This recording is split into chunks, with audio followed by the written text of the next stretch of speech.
এই নিউ টাউনে openly fraud দেখলাম। ফ্রড এটা যে আমি তেল ভরতে গেছিলাম নিউ টাউনে অ্যাক্সেস মলের কাছে কাছে যে ইন্ডিয়ান অয়েল পেট্রোল পাম্প আছে সেখানে। শর্ট নেম ওটা হচ্ছে চ্যাম্পিয়ন হাব।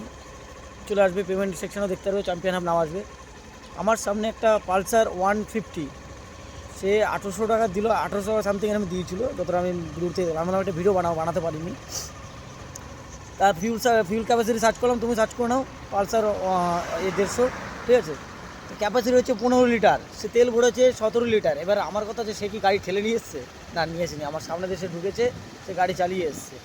যাই হোক, 15 লিটার ক্যাপাসিটি মানে সেটা তার রিজার্ভ অ্যাড করেই তো 17 লিটার কী করে গেল? যখন আমি বললাম বা আমার পিছনের লোক হাসলো এই কথাটা শুনে, তখন সে বলছে যে ম্যানেজারকে বলো আর না গাড়ির মালিককে বলো। যে মালিক আন্দোলন কিছু বলেনি, না কমপ্লেন না কিছু, সে চলে গেলো, তাকে বলা সত্ত্বেও।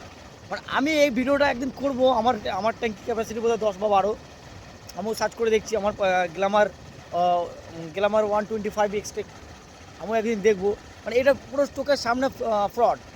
আমি ভাবতাম যে আমাদের এই নিউ টাউনে দুটো পেট্রোল পাম্প আছে ইন্ডিয়ান অয়েলের, একটা হচ্ছে অ্যাক্সেস মল, আর একটা হচ্ছে আপনার ডংফং বিল্ডিং, ওই বাস স্ট্যান্ডের কাছে। এই দুটো ভালো। তো ওইখানে একটা ভালো লাগে না আমার, এইখান থেকে আমি ভরি। কিন্তু আজ চোখের সামনে ফ্রড দেখার পরে আমার মনে হয় না যে আমি এইখান থেকে ভরার জন্য যোগ্য। আমি ভাই যাবো ওই রাস্তার ধারে যে যারা বিক্রি করে তেল বোতলে ভরে, তাদের কাছে পারফেক্ট তেল পাওয়া যায়।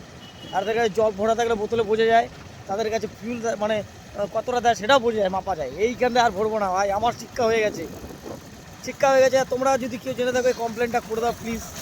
এটা কমপ্লেন খাওয়ার যোগ্য, ঠিক আছে। আর থ্যাংক ইউ দেখার জন্য।